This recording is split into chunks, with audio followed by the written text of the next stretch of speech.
Une descente dans le Maelstrom d'Edgar Allan Poe. Les voies de Dieu, dans la nature comme dans l'ordre de la Providence, ne sont point nos voies, et les types que nous concevons n'ont aucune mesure commune avec la vastitude, la profondeur et l'incompréhensibilité de ces œuvres, qui contiennent en elles un abîme plus profond que les puits de Démocrite. Joseph Glanville. Nous avions atteint le sommet du rocher le plus élevé. Le vieux homme, pendant quelques minutes, sembla trop épuisé pour parler. « Il n'y a pas encore bien longtemps, dit-il à la fin, je vous aurais guidé par ici aussi bien que le plus jeune de mes fils. Mais il y a 3 ans, il m'est arrivé une aventure plus extraordinaire que n'en essuya jamais un être mortel, ou du moins tel que jamais homme n'y a survécu pour la raconter, et les 6 mortelles heures que j'ai endurées m'ont brisé le corps et l'âme. Vous me croyez très vieux, mais je ne le suis pas. Il a suffi du quart d'une journée pour blanchir ses cheveux noirs comme du jais, affaiblir mes membres et détendre mes nerfs au point de trembler après le moindre effort et d'être effrayé par une ombre. Savez-vous bien que je puis à peine, sans attraper le vertige, regarder par-dessus ce petit promontoire. Le petit promontoire sur le bord duquel il s'était si négligemment jeté pour se reposer, de façon que la partie la plus pesante de son corps surplombait et qu'il n'était garanti d'une chute que par le point d'appui que prenait son coude sur l'arête extrême et glissante, le petit promontoire s'élevait à 15 ou 1600 pieds environ d'un chaos de rochers situés au-dessous de nous, immense précipice de granit luisant et noir. Pour rien au monde je n'aurais voulu me hasarder à 6 pieds du bord.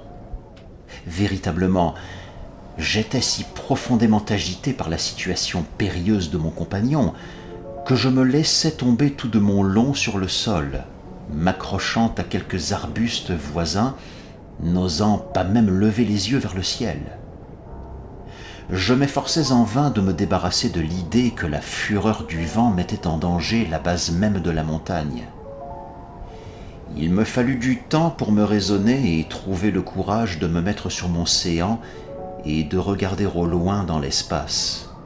« Il vous faut prendre le dessus sur ces lubies-là, » me dit le guide, « car je vous ai amené ici pour vous faire voir à loisir le théâtre de l'événement dont je parlais tout à l'heure, et pour vous raconter toute l'histoire avec la scène même sous vos yeux.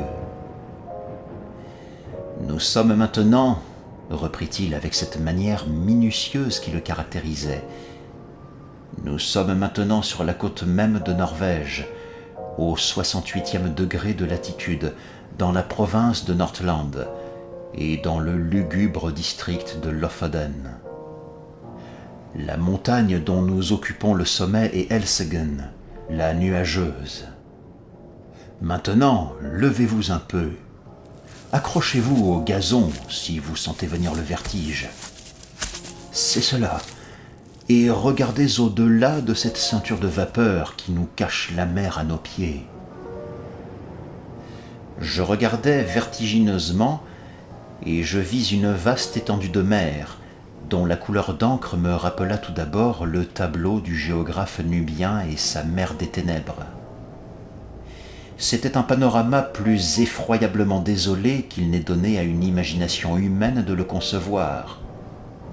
À droite et à gauche, aussi loin que l'œil pouvait atteindre, s'allongeaient, comme les remparts du monde, les lignes d'une falaise horriblement noire et surplombante, dont le caractère sombre était puissamment renforcé par le ressac qui montait jusque sur sa crête blanche et lugubre, hurlant et mugissant éternellement.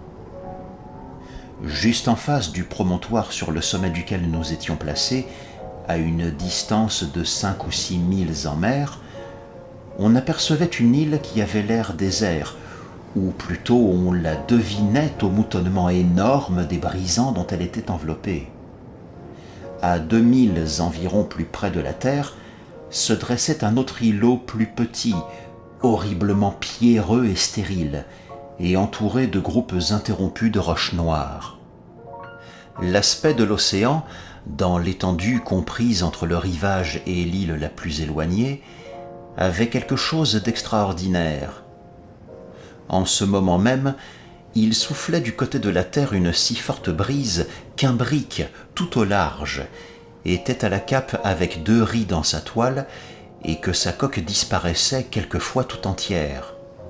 Et pourtant, il n'y avait rien qui ressemblât à une houle faite, mais seulement, et en dépit du vent, un clapotement d'eau bref, vif et tracassé dans tous les sens, très peu d'écume, excepté dans le voisinage immédiat des rochers. « L'île que vous voyez là-bas, reprit le vieux homme, est appelée par les Norvégiens Vurg. Celle qui est à moitié chemin est Moscou. Celle qui est à 1 mille au nord est Tambaren. Là-bas sont Islesen, Otholm, Keidhelm, Swarven et Bukholm. Plus loin, entre Moscou et Vurg, Otterholm, Flimen, Sandflesen et Stockholm. Tels sont les vrais noms de ces endroits. Mais pourquoi ai-je jugé nécessaire de vous les nommer ? Je n'en sais rien. Je n'y puis rien comprendre, pas plus que vous. Entendez-vous quelque chose ? Voyez-vous quelque changement sur l'eau ? Nous étions depuis 10 minutes environ au haut de Elsegen, où nous étions montés en partant de l'intérieur de Lofoden, de sorte que nous n'avions pu apercevoir la mer que lorsqu'elle nous avait apparu tout d'un coup du sommet le plus élevé. Pendant que le vieux homme parlait, j'eus la perception d'un bruit très fort et qui allait croissant, comme le mugissement d'un immense troupeau de buffles dans une prairie d'Amérique. Et au moment même, je vis ce que les marins appellent le caractère clapoteux de la mer se changer rapidement en un courant qui se faisait vers l'est.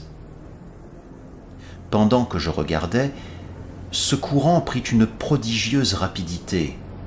Chaque instant ajoutait à sa vitesse, à son impétuosité déréglée. En 5 minutes, toute la mer, jusqu'à Vurg, fut fouettée par une indomptable furie. Mais c'était entre Moscou et la côte que dominait principalement le vacarme. Là, le vaste lit des eaux, sillonné et couturé par 1000 courants contraires, éclatait soudainement en convulsions frénétiques, haletant, bouillonnant, sifflant, pirouettant en gigantesques et innombrables tourbillons, et tournoyant et se ruant tout entier vers l'est avec une rapidité qui ne se manifeste que dans des chutes d'eau précipitées. Au bout de quelques minutes, le tableau subit un autre changement radical. La surface générale devint un peu plus unie et les tourbillons disparurent un à un, pendant que de prodigieuses bandes d'écume apparurent là où je n'en avais jamais vu aucune jusqu'alors. Ces bandes, à la longue, s'étendirent à une grande distance et, se combinant entre elles, elles adoptèrent le mouvement giratoire des tourbillons apaisés et semblèrent former le germe d'un vortex plus vaste. Soudainement, très soudainement, celui-ci apparut et prit une existence distincte et définie, dans un cercle de plus d'1 mille de diamètre. Le bord du tourbillon était marqué par une large ceinture d'écume lumineuse, mais pas une parcelle ne glissait dans la gueule du terrible entonnoir, dont l'intérieur, aussi loin que l'œil pouvait y plonger, était fait d'un mur liquide, poli, brillant et d'un noir de jet, faisant avec l'horizon un angle de 45 degrés environ, tournant sur lui-même sous l'influence d'un mouvement étourdissant et projetant dans les airs une voix effrayante, moitié cri, moitié rugissement, telle que la puissante cataracte du Niagara elle-même, dans ses convulsions, n'en a jamais envoyé de pareil vers le ciel. La montagne tremblait dans sa base même, et le roc remuait. Je me jetai à plat ventre, et dans un excès d'agitation nerveuse, je m'accrochai au maigre gazon. « Ceci, dis-je enfin au vieillard, ne peut pas être autre chose que le grand tourbillon du Maelstrom. »« On l'appelle quelquefois ainsi, dit-il, mais nous autres Norvégiens, nous le nommons le Moskostrom, de l'île de Moscou, qui est située à moitié chemin. » Les descriptions ordinaires de ce tourbillon ne m'avaient nullement préparé à ce que je voyais. Celle de Jonas Ramus, qui est peut-être plus détaillée qu'aucune, ne donne pas la plus légère idée de la magnificence et de l'horreur du tableau, ni de l'étrange et ravissante sensation de nouveauté qui confond le spectateur.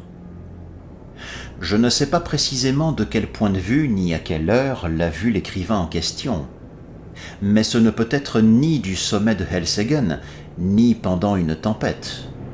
Il y a néanmoins quelques passages de sa description qui peuvent être cités pour les détails, quoiqu'ils soient très insuffisants pour donner une impression du spectacle. Entre Lofoden et Moscou, dit-il, la profondeur de l'eau est de 36 à 40 brasses, mais de l'autre côté, du côté de Ver, il veut dire Vurg, cette profondeur diminue au point qu'un navire ne pourrait y chercher un passage sans courir le danger de se déchirer sur les roches, ce qui peut arriver par le temps le plus calme.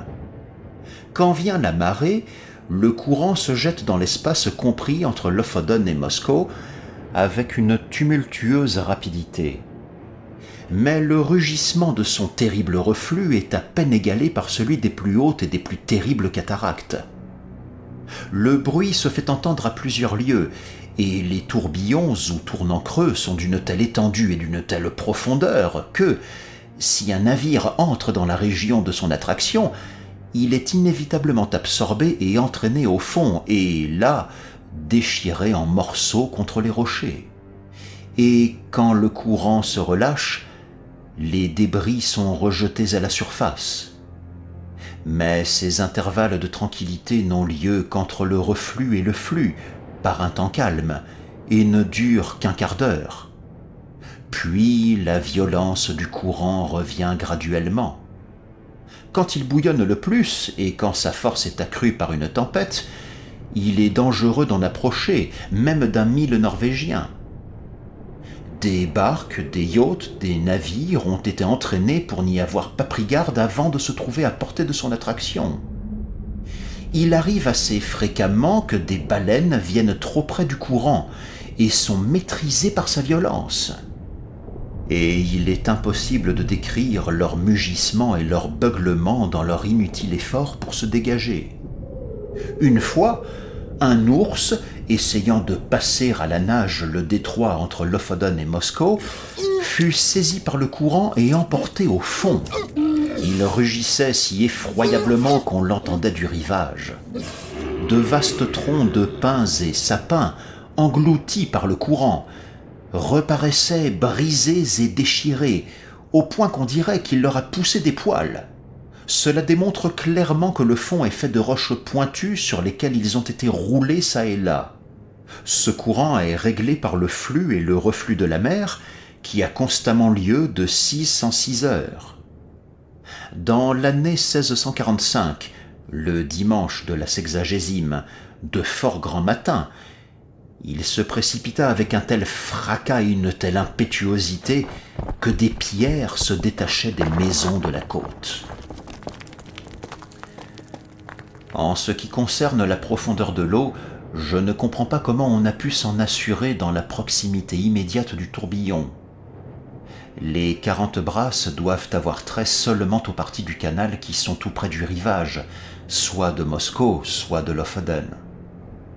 La profondeur du centre du Moskostrom doit être incommensurablement plus grande, et il suffit, pour en acquérir la certitude, de jeter un coup d'œil oblique dans l'abîme du tourbillon quand on est sur le sommet le plus élevé de Helseggen. En plongeant mon regard du haut de ce pic dans le phléguéton hurlant, je ne pouvais m'empêcher de sourire de la simplicité avec laquelle le bon Jonas Ramus raconte, comme choses difficiles à croire, ces anecdotes d'ours et de baleines. Car il me semblait que c'était chose évidente de soi que le plus grand vaisseau de ligne possible, arrivant dans le rayon de cette mortelle attraction, devait y résister aussi peu qu'une plume à un coup de vent, et disparaître tout en grand et tout d'un coup. Les explications qu'on a données du phénomène, dont quelques-unes, je me le rappelle, me paraissaient suffisamment plausibles à la lecture, avaient maintenant un aspect très différent et très peu satisfaisant. L'explication généralement reçue est que, comme les 3 petits tourbillons des îles de Féroé, celui-ci n'a pas d'autre cause que le choc des vagues montant et retombant au flux et au reflux, le long d'un banc de roches qui endigue les eaux et les rejette en cataracte, et qu'ainsi, plus la marée s'élève, plus la chute est profonde, et que le résultat naturel est un tourbillon ou vortex dont la prodigieuse puissance de succion est suffisamment démontrée par de moindres exemples. Tels sont les termes de l'encyclopédie britannique. Kircher et d'autres imaginent qu'au milieu du canal du Maelstrom est un abîme qui traverse le globe et aboutit dans quelques régions très éloignées.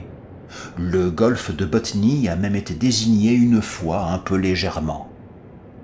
Cette opinion, assez puérile, était celle à laquelle, pendant que je contemplais le lieu, mon imagination donnait le plus volontiers son assentiment. Et, comme j'en faisais part au guide, je fus assez surpris de l'entendre me dire que, bien que telle fût l'opinion presque générale des Norvégiens à ce sujet, ce n'était néanmoins pas la sienne. Quant à cette idée, il confessa qu'il était incapable de la comprendre, et je finis par être d'accord avec lui. Car, pour concluante qu'elle soit sur le papier, elle devient absolument inintelligible et absurde à côté du tonnerre de l'abîme. « Maintenant que vous avez bien vu le tourbillon, me dit le vieux homme, si vous voulez que nous nous glissions derrière cette roche, sous le vent, de manière qu'elle amortisse le vacarme de l'eau, je vous conterai une histoire qui vous convaincra que je dois en savoir quelque chose du Moskostrom. » Je me plaçai comme il le désirait, et il commença. Moi et mes 2 frères, nous possédions autrefois un semac gréé en goélette, de 70 tonneaux à peu près, avec lequel nous pêchions habituellement parmi les îles au-delà de Moscou, près de Vourg. Tous les violents remous de mer donnent une bonne pêche, pourvu qu'on s'y prenne en temps opportun et qu'on ait le courage de tenter l'aventure. Mais parmi tous les hommes de la côte de Lofoden, nous 3 seuls, nous faisions notre métier ordinaire d'aller aux îles, comme je vous dis. Les pêcheries ordinaires sont beaucoup plus bas vers le sud. On y peut prendre du poisson à toute heure, sans courir grand risque, et naturellement ces endroits-là sont préférés. Mais les places de choix par ici, entre les rochers, donnent non seulement le poisson de la plus belle qualité, mais aussi en bien plus grande abondance. Si bien que nous prenions souvent en un seul jour ce que les timides dans le métier n'auraient pas pu attraper tous ensemble en une semaine. En somme, nous faisions de cela une espèce de spéculation désespérée. Le risque de la vie remplaçait le travail, et le courage tenait lieu de capital. Nous abritions notre semac dans une anse à 5 milles sur la côte au-dessus de celle-ci, et c'était notre habitude, par le beau temps, de profiter du répit de 15 minutes pour nous lancer à travers le canal principal du Moskostrom, bien au-dessus du trou, et d'aller jeter l'ancre quelque part dans la proximité d'Otterholm ou de Sandflesen, où les remous ne sont pas aussi violents qu'ailleurs. Là, nous attendions ordinairement, pour lever l'ancre et retourner chez nous, à peu près jusqu'à l'heure de l'apaisement des eaux. Nous ne nous aventurions jamais dans cette expédition sans un bon vent large pour aller et revenir, un vent dont nous pouvions être sûrs pour notre retour, et nous nous sommes rarement trompés sur ce point. 2 fois en 6 ans, nous avons été forcés de passer la nuit à l'ancre par suite d'un calme plat, ce qui est un cas bien rare dans ces parages. Et une autre fois, nous sommes restés à terre près d'1 semaine, affamés jusqu'à la mort, grâce à un coup de vent qui se mit à souffler peu de temps après notre arrivée et rendit le canal trop orageux pour songer à le traverser. Dans cette occasion, nous aurions été entraînés au large en dépit de tout, car les tourbillons nous ballottaient çà et là avec une telle violence qu'à la fin nous avions chassé sur notre ancre faussée, si nous n'avions dérivé dans un de ces innombrables courants qui se forment ici aujourd'hui et demain ailleurs, et qui nous conduisit sous le vent de Flimen, où par bonheur nous pûmes mouiller. Je ne vous dirai pas la 20e partie des dangers que nous essuyâmes dans les pêcheries, c'est un mauvais parage, même par le beau temps, mais nous trouvions toujours le moyen de défier le Moskostrom sans accident. Parfois, pourtant, le cœur me montait aux lèvres quand nous étions d'1 minute en avance ou en retard sur l'accalmie. Quelquefois, le vent n'était pas aussi vif que nous l'espérions en mettant à la voile, et alors nous allions moins vite que nous ne l'aurions voulu, pendant que le courant rendait le semac plus difficile à gouverner.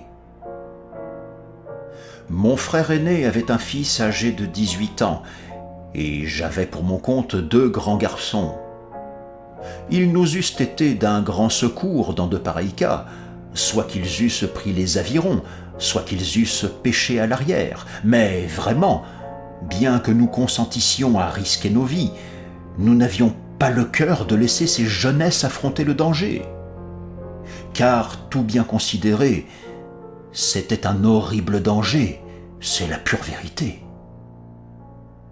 Il y a maintenant 3 ans, moins quelques jours, qu'arriva ce que je vais vous raconter.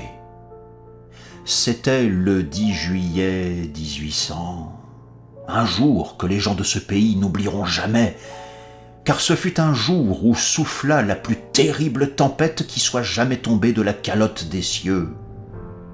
Cependant, toute la matinée, et même fort avant dans l'après-midi, nous avions eu une jolie brise bien faite du sud-ouest.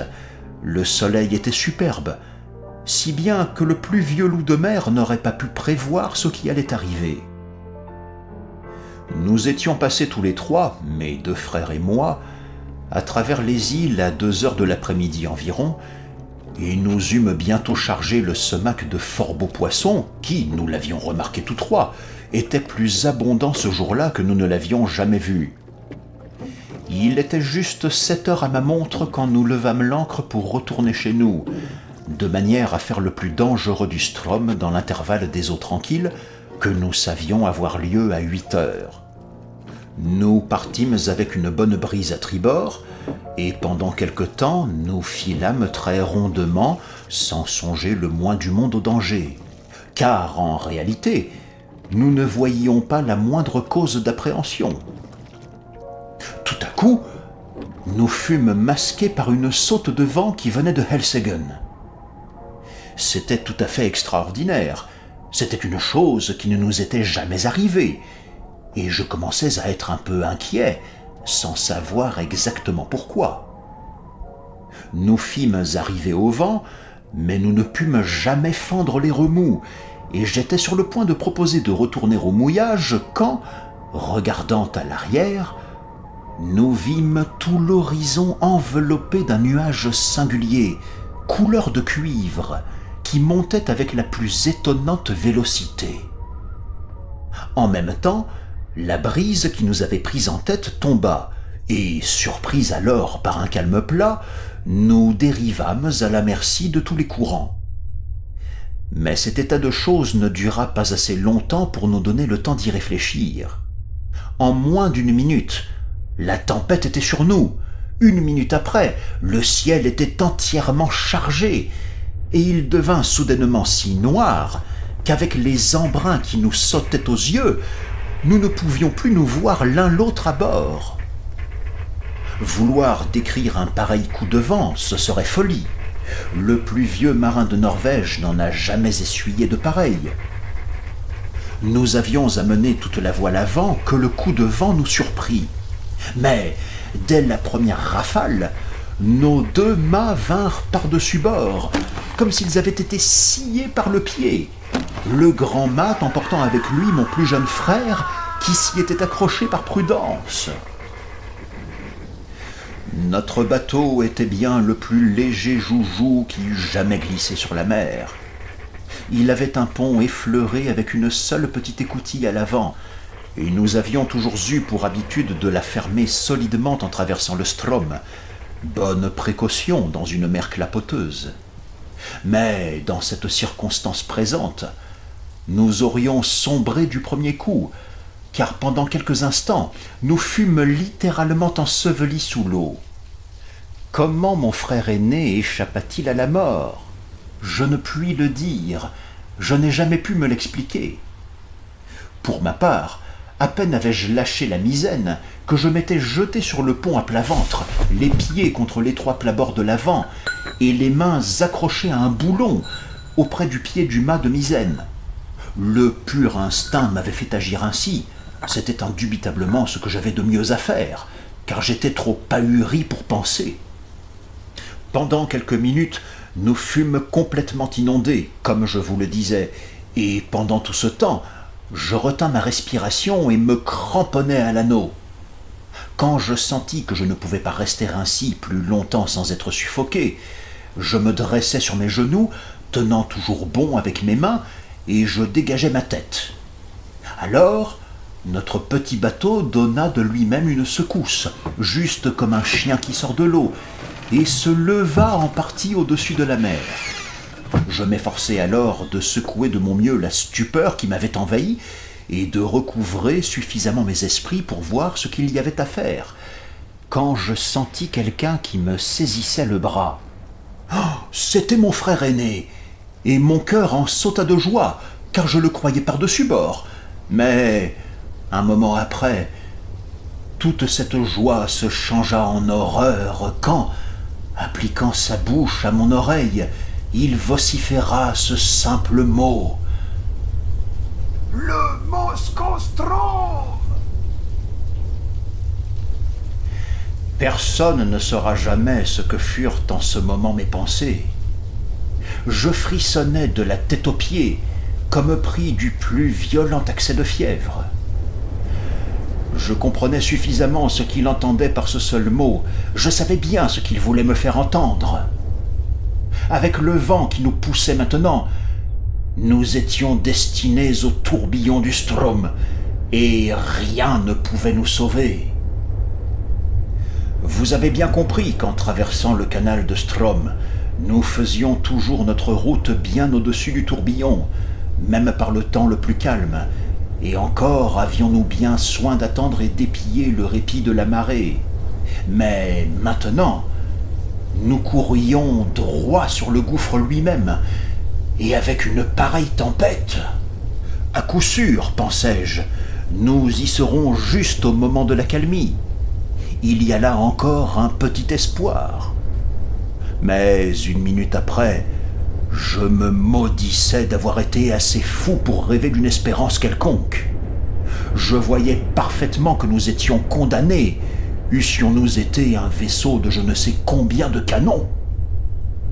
En ce moment, la première fureur de la tempête était passée, ou peut-être ne la sentions-nous pas autant parce que nous fuyions devant. Mais en tout cas, la mer, que le vent avait d'abord maîtrisée, plane et écumeuse, se dressait maintenant en véritable montagne. Un changement singulier avait eu lieu aussi dans le ciel. Autour de nous, dans toutes les directions, il était toujours noir comme de la poix, mais presque au-dessus de nous, il s'était fait une ouverture circulaire, un ciel clair, clair comme je ne l'ai jamais vu, d'un bleu brillant et foncé, et à travers ce trou resplendissait la pleine lune, avec un éclat que je ne lui avais jamais connu. Elle éclairait toute chose autour de nous avec la plus grande netteté, mais, grand Dieu, quelle scène à éclairer! Je fis un ou deux efforts pour parler à mon frère, mais le vacarme, sans que je pusse m'expliquer comment, était accru à un tel point que je ne pus lui faire entendre un seul mot, bien que je criasse dans son oreille de toute la force de mes poumons. Tout à coup, il secoua la tête, devint pâle comme la mort, et leva un de ses doigts comme pour me dire « Écoute ». D'abord, je ne compris pas ce qu'il voulait dire, mais bientôt une épouvantable pensée se fit jour en moi. Je tirai ma montre de mon gousset. Elle ne marchait pas. Je regardais le cadran au clair de la lune, et je fondis en larmes en la jetant dans l'océan. Elle s'était arrêtée à 7 heures. Nous avions laissé passer le répit de la marée, et le tourbillon du Strom était dans sa pleine furie. Quand un navire est bien construit, proprement équipé et pas trop chargé, les lames, par une grande brise et quand il est au large, semblent toujours s'échapper de dessous sa quille, ce qui paraît très étrange à un homme de terre, et ce qu'on appelle, en langage de bord, chevaucher, riding. Cela allait bien, tant que nous grimpions lestement sur la houle. Mais actuellement, une mer gigantesque venait nous prendre par notre arrière et nous enlevait avec elle. Oh, oh, comme pour nous pousser jusqu'au ciel. Je n'aurais jamais cru qu'une lame pût monter si haut. Puis nous descendions en faisant une courbe, une glissade, un plongeon qui me donnait la nausée et le vertige, comme si je tombais en rêve du haut d'une immense montagne. Mais, du haut de la lame, j'avais jeté un rapide coup d'œil autour de moi, et ce seul coup d'œil avait suffi. Je vis exactement notre position en 1 seconde. Le tourbillon du Moskostrom était à 1/4 de mille environ, droit devant nous. Mais il ressemblait aussi peu au Moskostrom de tous les jours que ce tourbillon que vous voyez maintenant ressemble à un remous de moulin. Si je n'avais pas su où nous étions et ce que nous avions à attendre, je n'aurais pas reconnu l'endroit. Tel que je le vis, je fermai involontairement les yeux d'horreur. Mes paupières se collèrent comme dans un spasme. Moins de 2 minutes après, nous sentîmes tout à coup la vague s'apaiser, et nous fûmes enveloppés d'écume. Le bateau fit un brusque demi-tour par bâbord et partit dans cette nouvelle direction comme la foudre. Au même instant, le rugissement de l'eau se perdit dans une espèce de clameur aiguë, un son tel que vous pouvez le concevoir en imaginant les soupapes de plusieurs milliers de steamers lâchant à la fois leur vapeur. Nous étions alors dans la ceinture moutonneuse qui cercle toujours le tourbillon, et je croyais naturellement qu'en 1 seconde, nous allions plonger dans le gouffre, au fond duquel nous ne pouvions pas voir distinctement en raison de la prodigieuse vélocité avec laquelle nous y étions entraînés.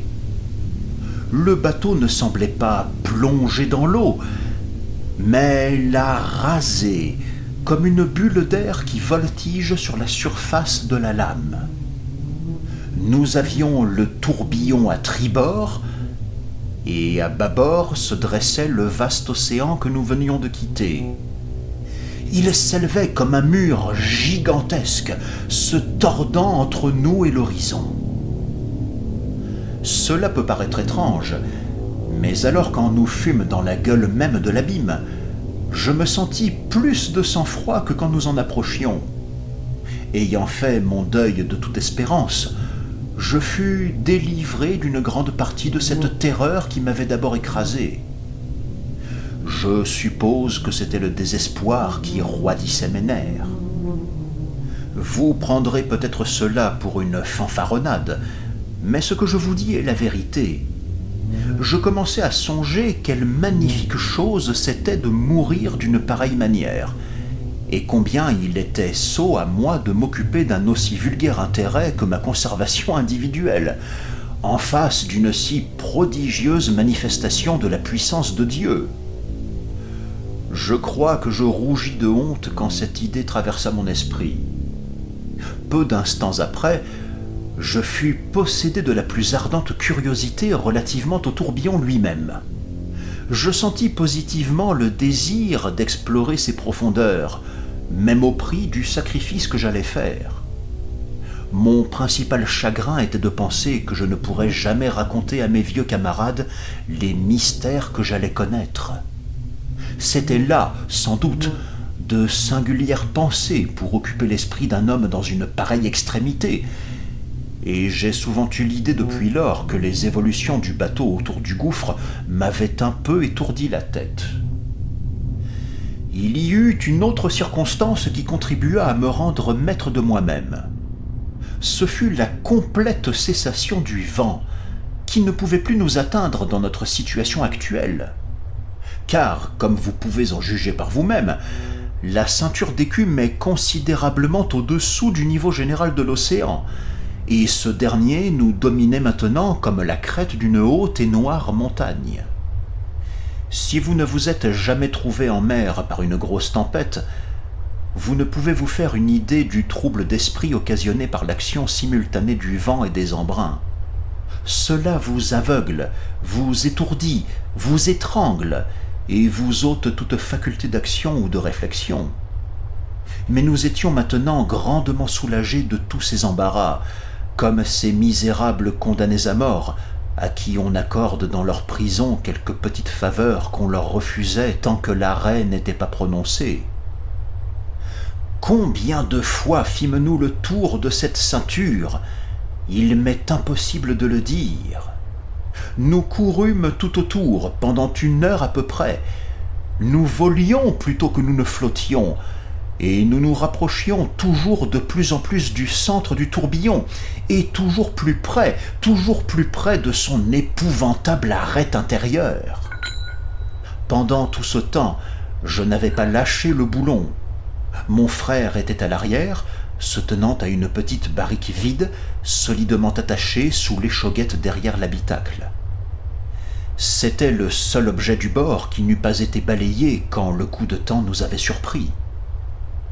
Comme nous approchions de la margelle de ce puits mouvant, il lâcha le baril et tâcha de saisir l'anneau que, dans l'agonie de sa terreur, il s'efforçait d'arracher de mes mains, et qui n'était pas assez large pour nous donner sûrement prise à tous deux.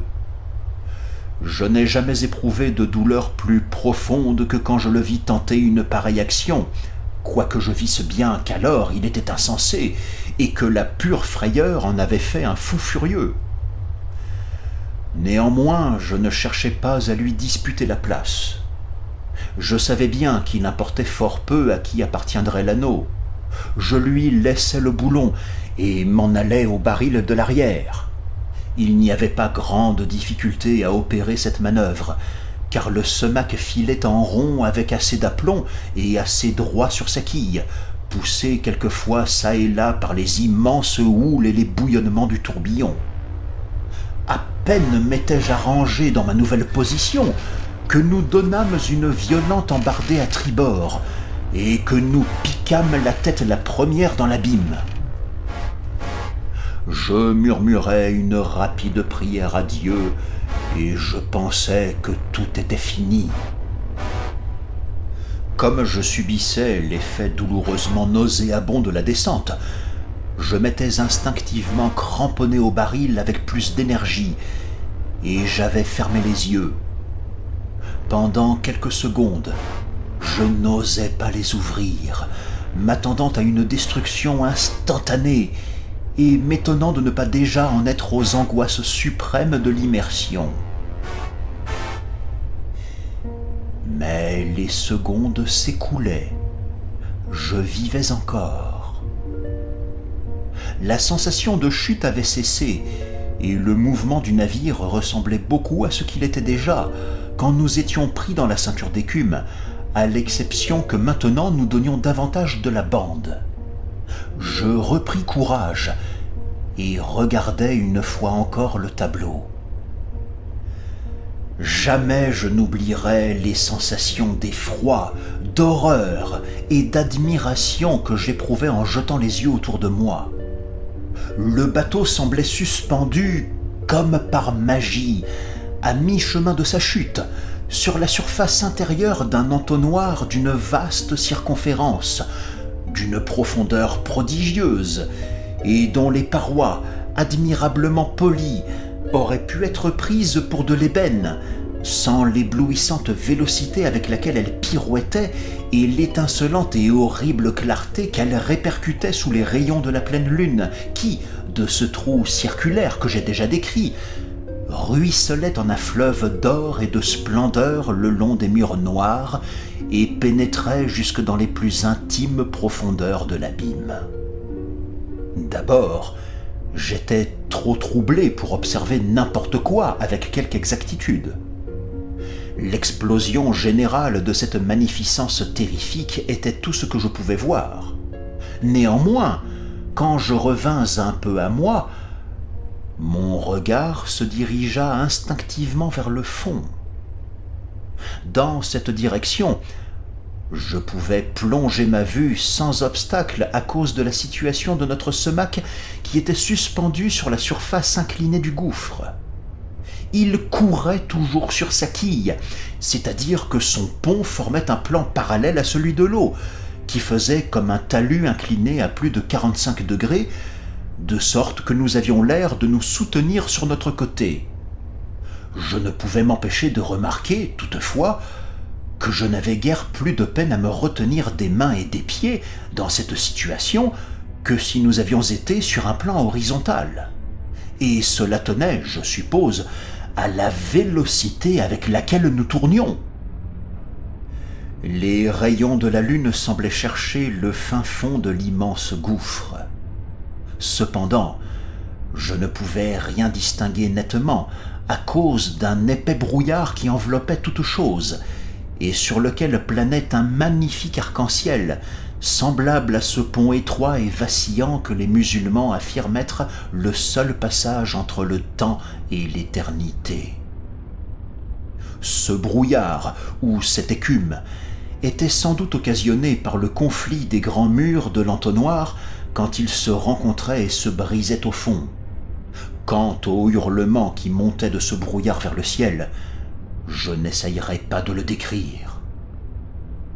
Notre première glissade dans l'abîme, à partir de la ceinture d'écume, nous avait portés à une grande distance sur la pente, mais, postérieurement, notre descente ne s'effectua pas aussi rapidement, à beaucoup près.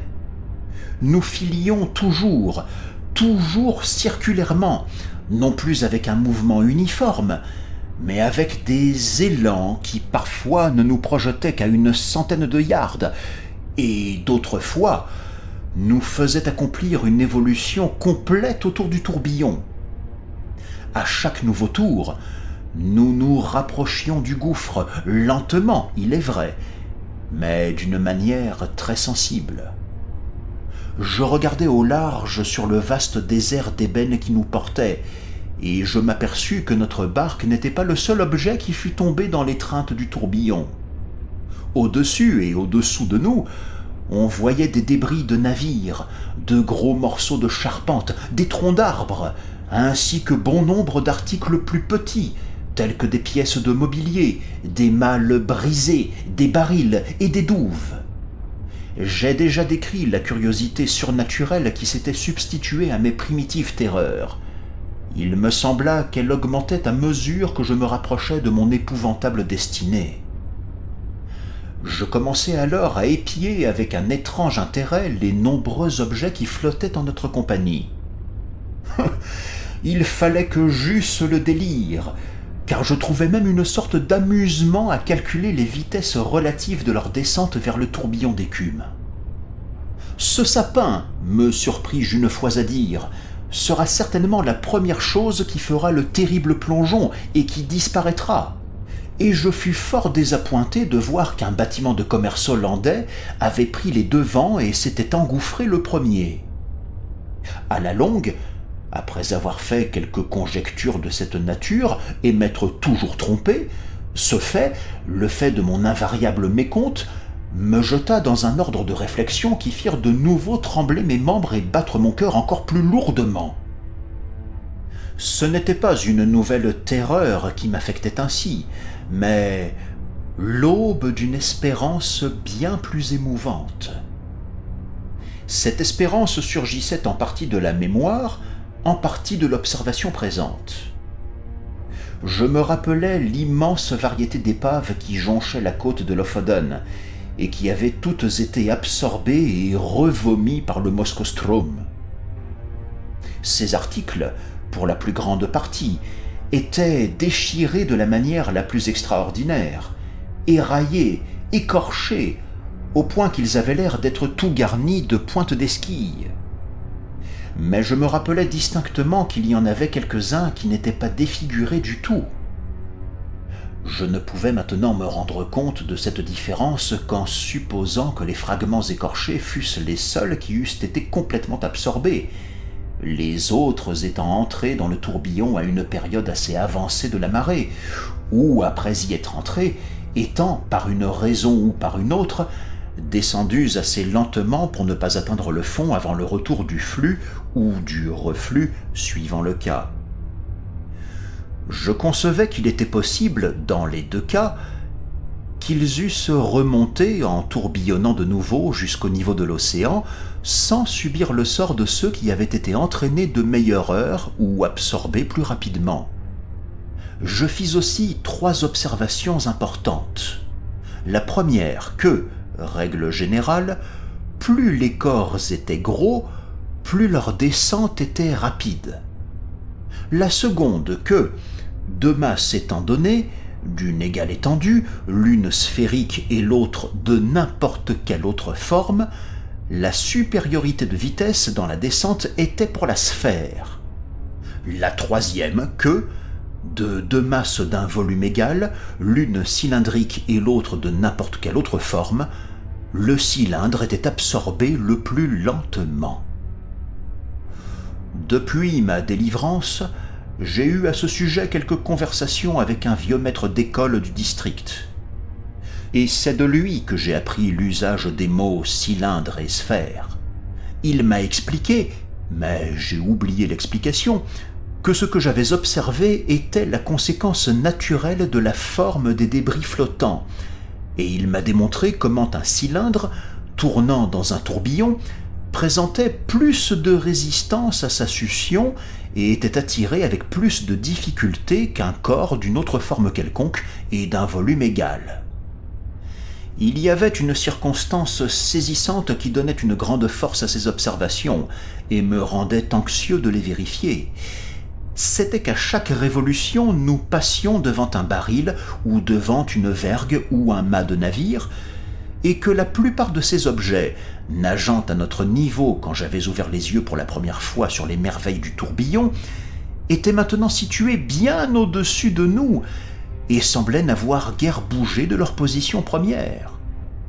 Je n'hésitais pas plus longtemps sur ce que j'avais à faire. Je résolus de m'attacher avec confiance à la barrique que je tenais toujours embrassée, de larguer le câble qui la retenait à la cage et de me jeter avec à la mer.